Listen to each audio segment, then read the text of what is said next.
ಸುಜ್ಞಾನ ಬೆಳಗಿಸು. ನಿಮ್ಮ ಕೃಪೆ ದಯೆ ನಮ್ಮಲ್ಲಿ ತುಂಬಿಸು.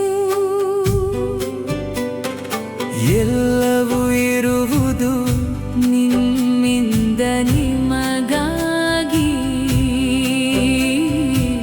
ದೇವ ಜೀವಿಪೆವು ಸದಾ ನಿಮ್ಮ ಮಹಿಮೆಗಾಗಿ. ಸ್ವರ್ಗದ ಪಿತನೇ, ಸರ್ವದ ಮೂಲನೇ, ನಿಮ್ಮ ಜ್ಞಾನವೇ ನಮ್ಮ ಗೀತೆಗೆ ಪ್ರೇರಣೆ. ನಿಮ್ಮ ಪ್ರೀತಿಯ ಚಿತ್ತ ನಮ್ಮಲ್ಲಿ ಅರಳಲಿ. ನಿಮ್ಮ ಕರುಣೆಯ ಮಾರ್ಗ ನಮ್ಮಲ್ಲಿ ಬೆಳೆಯಲಿ. ಮಹಾಪ್ರಭುವೇ ದಿವ್ಯ ಸುಜ್ಞಾನ ಬೆಳಗಿಸು. ನಿಮ್ಮ ಕೃಪೆ ದಯೆ ನಮ್ಮಲ್ಲಿ ತುಂಬಿಸು. ಎಲ್ಲವೂ ಇರುವುದು ನಿಮ್ಮಿಂದ ನಿಮಗಾಗಿ. ದೇವ ಜೀವಿಪೆವು ಸದಾ ನಿಮ್ಮ ಮಹಿಮೆಗಾಗಿ.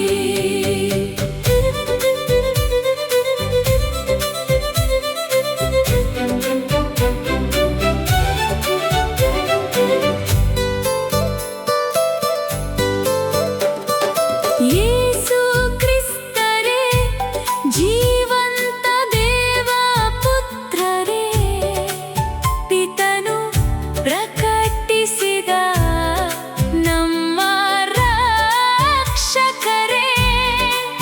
ನಿಮ್ಮ ಆತ್ಮವು ನಮ್ಮ ವಿಶ್ವಾಸ ತೆರೆಯಲಿ.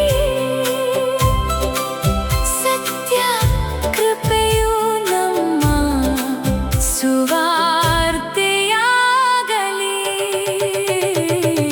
ಮಹಾಪ್ರಭುವೇ ದಿವ್ಯ ಸುಜ್ಞಾನ ಬೆಳಗಿಸು. ನಿಮ್ಮ ಕೃಪೆ ದಯೆ ನಮ್ಮಲ್ಲಿ ತುಂಬಿಸು. ಎಲ್ಲವೂ ಇರುವುದು ನಿಮ್ಮಿಂದ ನಿಮಗಾಗಿ. ದೇವ ಜೀವಿಪೆವು ಸದಾ ನಿಮ್ಮ ಮಹಿಮೆಗಾಗಿ.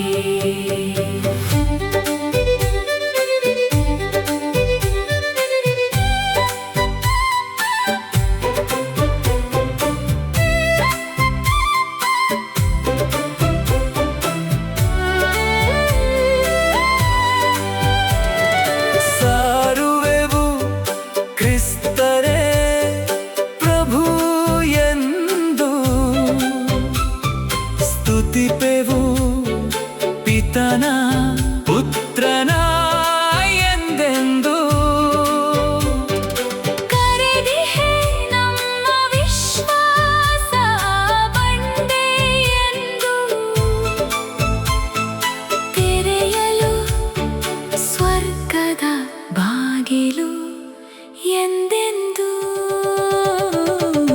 ಮಹಾಪ್ರಭುವೇ ದಿವ್ಯ ಸುಜ್ಞಾನ ಬೆಳಗಿಸು. ನಿಮ್ಮ ಕೃಪೆ ದಯೆ ನಮ್ಮಲ್ಲಿ ತುಂಬಿಸು. ಎಲ್ಲವೂ ಇರುವುದು ನಿಮ್ಮಿಂದ ನಿಮಗಾಗಿ. ದೇವ ಜೀವಿಪೆವು ಸದಾ ನಿಮ್ಮ ಮಹಿಮೆಗಾಗಿ.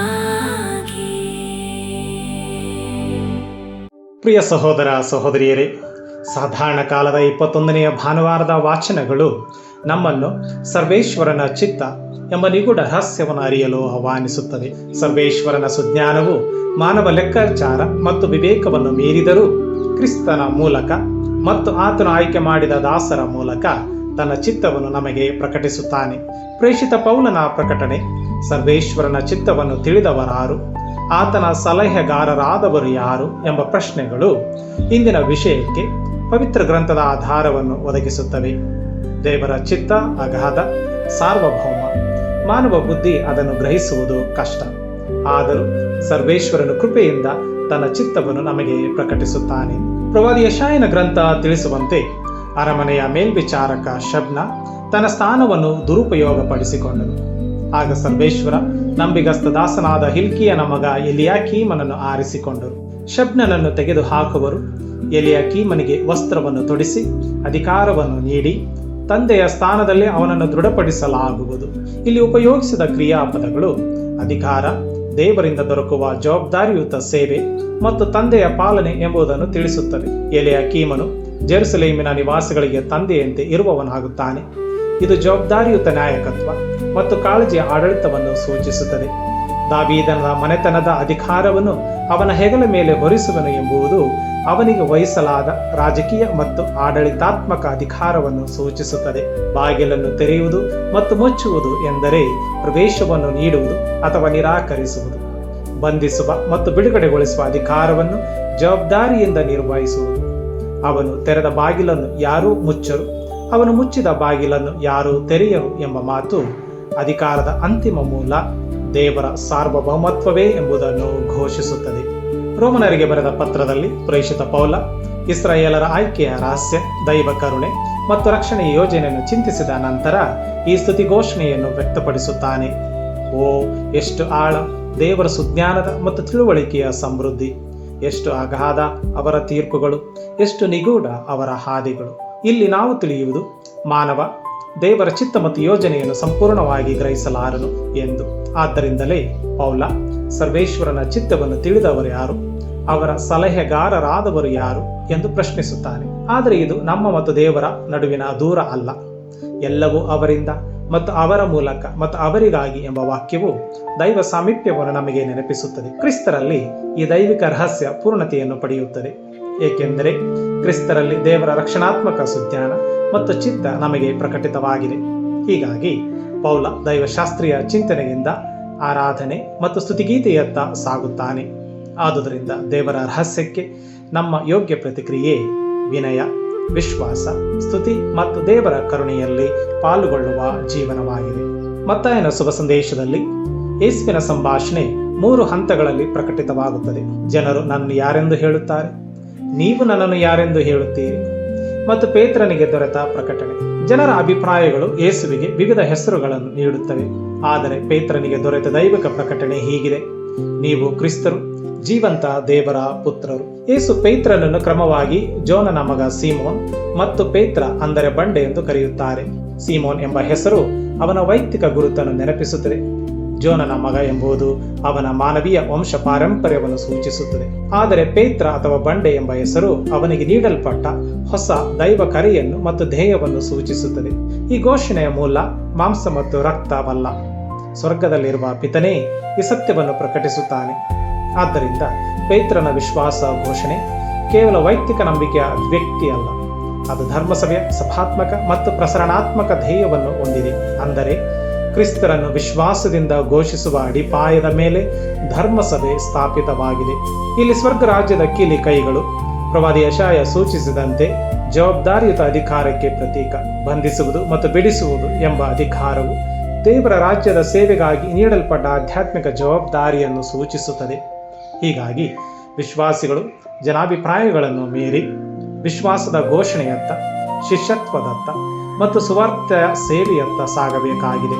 ಈ ಸಂಗತಿ ಮತ್ತು ಪ್ರಕಟಣೆಗಳು ಜೋರ್ದಾನ್ ನದಿಯ ಉಗಮ ಸ್ಥಳವಾದ ಹೆರ್ಮೋನ್ ಪರ್ವತದ ತಪ್ಪಲಿನಲ್ಲಿ ನಿರ್ಮಿಸಿದ ಸಜರೇಯ ಫಿಲಿಪ್ಪಿ ಪಟ್ಟಣದಲ್ಲಿ ಸಂಭವಿಸುತ್ತವೆ. ಬಂಡೆಗಳಿಂದ ಕೂಡಿದ ಪರಿಸರ, ಅನ್ಯ ಧಾರ್ಮಿಕ ಸಂಸ್ಕೃತಿಗಳು ಮತ್ತು ಮಿಶ್ರಿತ ಸಂಕೇತಗಳ ನಡುವೆ ಪೇತ್ರ ಯೇಸುವನ್ನು ಕ್ರಿಸ್ತರೆಂದು ಘೋಷಿಸುತ್ತಾನೆ. ಯೇಸು ಸೀಮೋನನನ್ನು ಧರ್ಮಸಭೆಯ ಬಂಡೆಯಾಗಿ ಪರಿವರ್ತಿಸುತ್ತಾರೆ. ಇದು ನಮ್ಮ ಪರಿವರ್ತನೆಗೆ, ವಿಶ್ವಾಸದ ಪ್ರಕಟಣೆಗೆ ಮಾದರಿ. ಪ್ರಿಯ ಸಹೋದರ ಸಹೋದರಿಯರೇ, ನಮಗಿರುವ ಪ್ರೇರಣೆಗಳು ಜೆರುಸಲೇಮಿನ ನಿವಾಸಿಗಳಿಗೆ ತಂದೆಯಂತೆ ಇರುವ ಎಲಿಯಾಕೀಮನು, ಸಂತ ಪೌಲನ ದೃಷ್ಟಿಯಲ್ಲಿ ಸಕಲದರ ಮೂಲವಾದ ದೇವರು ಮತ್ತು ಯೇಸು ಹೇಳುವಂತೆ ಎಲ್ಲ ರಹಸ್ಯಗಳ ಸತ್ಯವನ್ನು ಬಹಿರಂಗಪಡಿಸುವ ಸ್ವರ್ಗೀಯ ಪಿತನು. ಈ 3 ಸಂದೇಶಗಳು ಒಂದಾಗಿ ನಮಗೆ ತಿಳಿಸುವುದು ಏನೆಂದರೆ, ಸರ್ವೇಶ್ವರನ ಚಿತ್ತ ಸರ್ವಾಧಿಕಾರವುಳ್ಳ ದೈವಿಕ ಸುಜ್ಞಾನವಾಗಿದ್ದು ಅದು ನಮ್ಮ ರಕ್ಷಣೆಗೆ ಕೃಪೆಯಾಗಿ ಪ್ರಕಟಿತವಾಗಿದೆ. ಆದ್ದರಿಂದ ನಾವು ಆ ಸುಜ್ಞಾನವನ್ನು ವಿನಯದಿಂದ ಹುಡುಕೋಣ, ಕ್ರಿಸ್ತರನ್ನು ವಿಶ್ವಾಸದಿಂದ ಘೋಷಿಸೋಣ ಮತ್ತು ದೇವರ ರಾಜ್ಯದ ಸೇವೆಯನ್ನು ಜವಾಬ್ದಾರಿಯಿಂದ ನೆರವೇರಿಸೋಣ. ಈ ಕರೆಯಲ್ಲಿ ಪ್ರವರ್ತಿಸಲು ದೇವರು ನಿಮ್ಮೆಲ್ಲರನ್ನು ಆಶೀರ್ವದಿಸಲಿ.